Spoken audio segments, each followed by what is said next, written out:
वहाँ के परिस्थितियों के आधार पर जब कोई राजनीतिक दल हम लोगों को संपर्क करेगा तब इस पर बातें होंगी। हमारा गठबंधन भारतीय जनता पार्टी के साथ बिहार में है। बिहार के बाहर हम अपनी रणनीति तय करने के लिए स्वतंत्र हैं। मैं समझता हूँ शिवानंद जी को अपने घर से पहले वंशवाद के खिलाफ एक निर्णायक आह्वान करना चाहिए।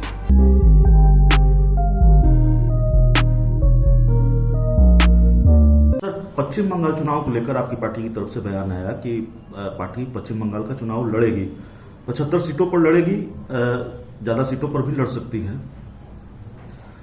ये क्लियर नहीं हो पा रहा है कि किसी के साथ गठबंधन होगा, बीजेपी के साथ लड़ेगी या फिर जैसे दूसरे राज्यों में अकेले लड़ी है वैसे अकेले लड़ेगी।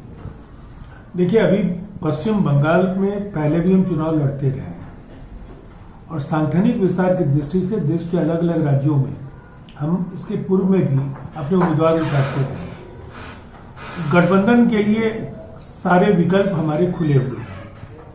वहाँ के परिस्थितियों के आधार पर जब कोई राजनीतिक दल हम लोगों को संपर्क करेगा तब इस पर बातें होंगी, लेकिन इतना तय है कि हम वहाँ चुनाव लड़ेंगे।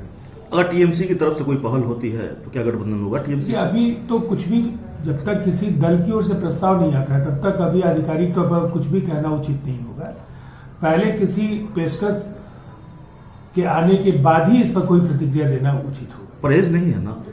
लेकिन निसंदेह हमारा गठबंधन भारतीय जनता पार्टी के साथ बिहार में है। बिहार के बाहर हम अपनी रणनीति तय करने के लिए स्वतंत्र हैं और वैसी परिस्थिति में पश्चिम बंगाल में हम किसी के साथ भी जा सकते हैं, अकेले भी लड़ सकते हैं।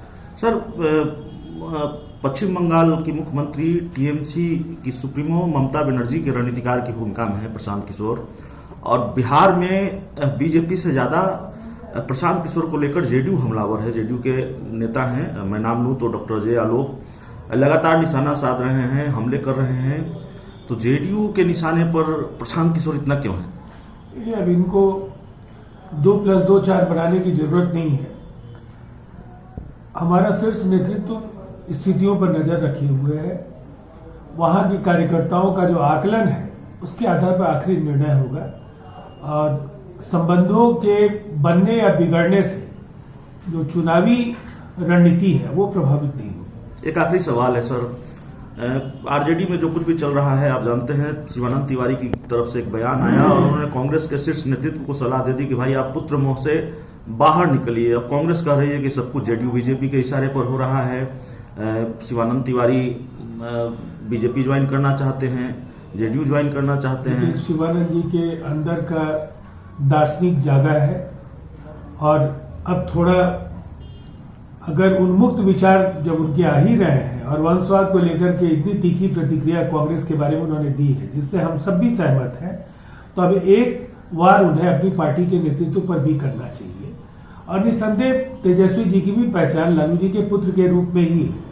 तो मैं समझता हूँ शिवानंद जी को अपने घर से पहले वंशवाद के खिलाफ एक निर्णायक आह्वान करना चाहिए। अगर ये वीडियो पसंद आई और वह बिहार के राजनीति और बिहारियत से सरोकार रखेनी तो सब्सक्राइब बटन दबा के चैनल के सब्सक्राइब कर ली। ओजे एगो घंटी बा, ओकरा बटन दबा देला से कुल सटीक और मारक खबर रुआ मुफ्त में मिल जाई।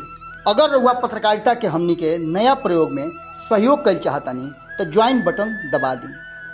पेटीएम नंबर नोट कर ली 9386816700। धन्यवाद।